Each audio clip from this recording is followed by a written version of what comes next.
Bonjour, vous le savez, mais le but de la chaîne est de vulgariser la microbiologie à des non-scientifiques. Parlons donc d'un truc qui n'a rien à voir, parlons de biofilm. Get in.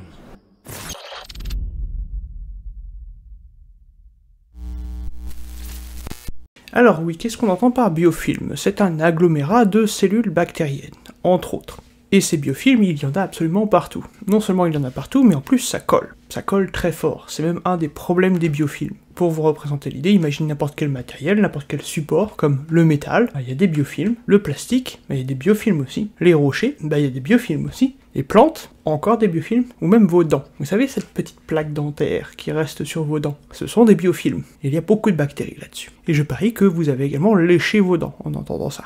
Vous inquiétez pas, ça va devenir de plus en plus dégueu. Mais dans le doute, de toute façon même pas dans le doute, lavez-vous les dents. Dans la plupart des milieux, les bactéries forment ce que l'on appelle des biofilms, des petites structures qui leur permettent de communiquer, de survivre au stress de l'environnement et de se reproduire plus facilement. Bref, les biofilms, c'est dégueu et ça sert à plein de trucs, pour nos amis microbes. Les biofilms, je l'ai dit et je le répète, mais on en a trouvé un peu partout.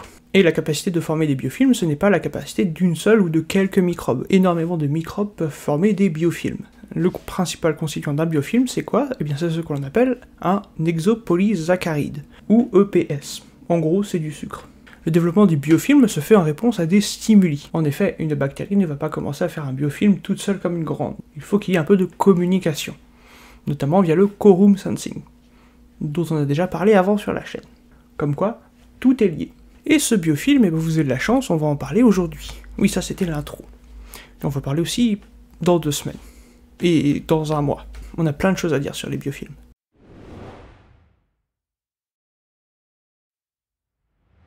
Et vous avez de la chance, le biofilm, ça fait partie des choses qui sont relativement bien communiquées sur YouTube.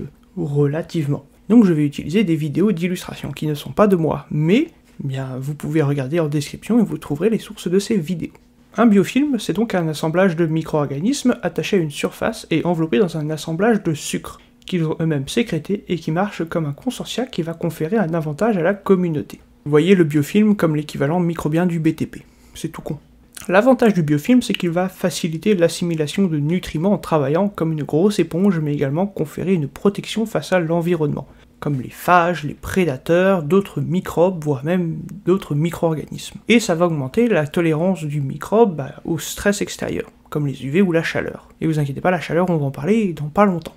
Non seulement ça permet aux micro-organismes de persister dans leur environnement, mais pour nous, ça nous pose de gros problèmes, que ce soit en industrie, en agroalimentaire ou en médecine. Rappelez-vous, quand on a parlé du quorum sensing, on a parlé du biofouling. Et le biofouling, c'est une des conséquences du biofilm.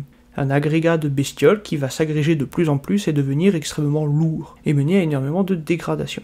Et tout ça, c'est dû à la production d'EPS, l'exopolysaccharide, du sucre. EPS qui est produit en réponse au quorum sensing. Encore une fois, on en a déjà parlé sur la chaîne. Encore une fois, tout est lié. Il y a de nombreux facteurs qui vont influencer la formation du biofilm. Bah oui, parce que quand vous y réfléchissez bien, une coque de bateau et une feuille de plante, c'est pas la même chose. Donc forcément, les conditions vont pas être les mêmes. Et donc forcément, le biofilm va pas être le même non plus.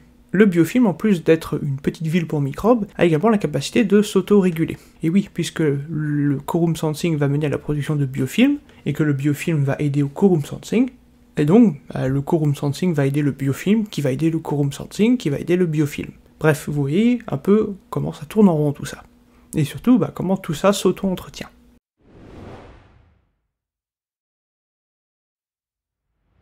On pourrait prendre le cas de la médecine pour explorer les biofilms. Mais si vous suivez la chaîne et que vous vous êtes abonné, et si c'est pas le cas, c'est pas trop tard, vous pouvez le faire maintenant. Mais si vous suivez la chaîne depuis un petit moment, vous savez que moi et la médecine, ça fait 10. Et on peut aussi utiliser d'autres environnements, tels que le milieu marin. Et on va donc beaucoup s'appuyer sur le milieu marin dans ces 3 prochains épisodes.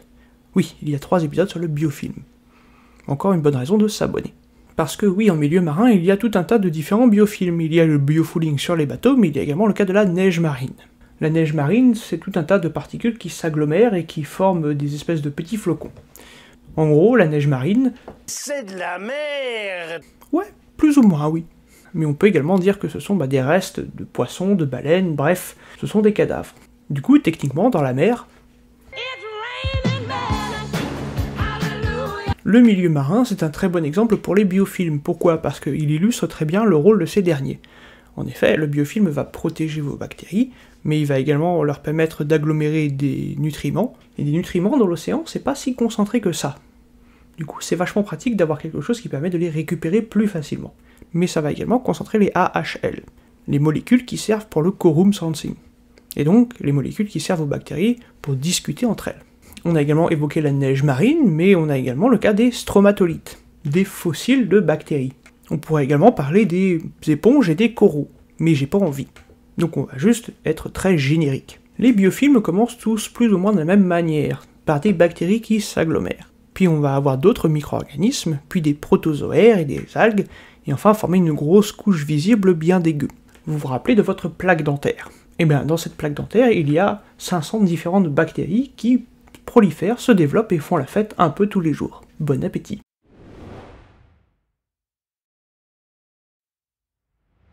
Les études sur les biofilms, ça remonte à longtemps, parce que ça a commencé dans les années 40 avec Zobel, en observant une matière un peu visqueuse et un peu dégueu qui s'est développée sur une surface. Mais jusque-là, rien de bien neuf. C'est 30 ans plus tard que justement une équipe va se dire que ce truc, ça a l'air dégueu, il faudra peut-être lui donner un nom. Et c'est là que commencera vraiment l'étude des biofilms. Et ils vont créer ce qui s'appelle la théorie du biofilm. C'est un peu comme la théorie de l'évolution, mais en plus dégueu. On a eu énormément d'infos sur les biofilms, pour tout un tas de raisons que l'on verra un peu plus tard. Je fais durer le suspense. J'ai parlé des stromatolites, les fossiles de bactéries. Mais ces structures, elles sont très importantes pour nous, pour l'étude de la vie. En effet, on a trouvé des stromatolites qui dataient de 3,3 à 3,4 milliards d'années. Ce qui fait que, s'il y a des fossiles de bactéries, fossiles, il y avait donc des bactéries. Et donc la vie est au moins vieille de 3,4 milliards d'années. S'il y en a qui pensent le contraire, je suis désolé pour vous. Ces structures, on les a trouvées dans des points chauds, des sources hydrothermales, notamment en Afrique et en Australie. Et oui, vous inquiétez pas, les stromatolites sont liés également à des environnements extrêmes, que l'on aura l'occasion de voir un jour. Je sais, je tease, mais ça prend du temps tout ça. Et donc les biofilms, ça date. Ça date donc d'il y a longtemps.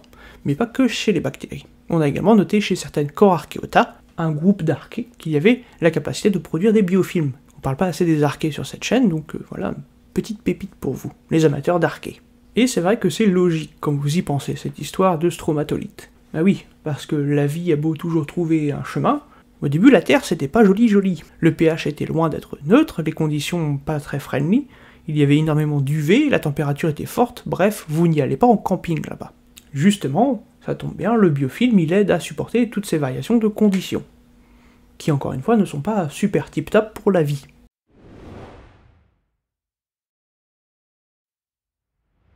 Alors comment se forme un biofilm? Alors succinctement, parce qu'on verra ça en détail la prochaine fois, mais en gros une bactérie va s'écraser sur une surface. Elle va y rester quelques temps, histoire de tâter le terrain, puis commencer justement à s'agglutiner dessus. Elle va coller, se multiplier et produire justement cette EPS. Puis d'autres potes microbes vont la rejoindre.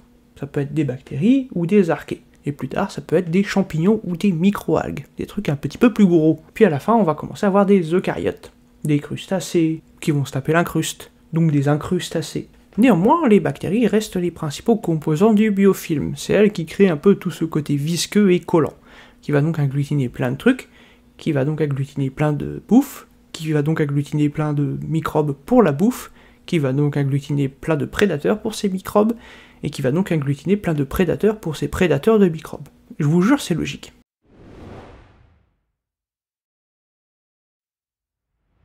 Alors c'est vrai qu'on ne parle pas beaucoup des archées sur la chaîne, et si vous suivez la chaîne depuis assez longtemps, vous savez que c'est parce que, ça reste relativement récent les archées. Mais, on peut parler de quelques archées qui produisent des biofilms, comme les archéoglobus, les thermococcus et les sulfolobus. Et c'est tout ce que j'ai à dire sur les archées, parce que sinon je rentre dans les détails et ça va être chiant.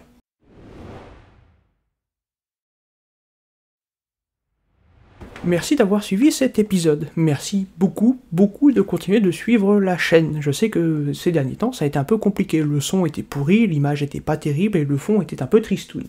Mais bon, je pense que ça devrait aller un petit peu mieux. Merci à tous ceux qui sont restés, merci à ceux qui s'abonnent chaque mois, et merci à ceux qui laissent des petits commentaires et des petits j'aime. Sur ce, je vous dis à la prochaine pour d'autres vidéos, d'autres microbes et plus de biofilms.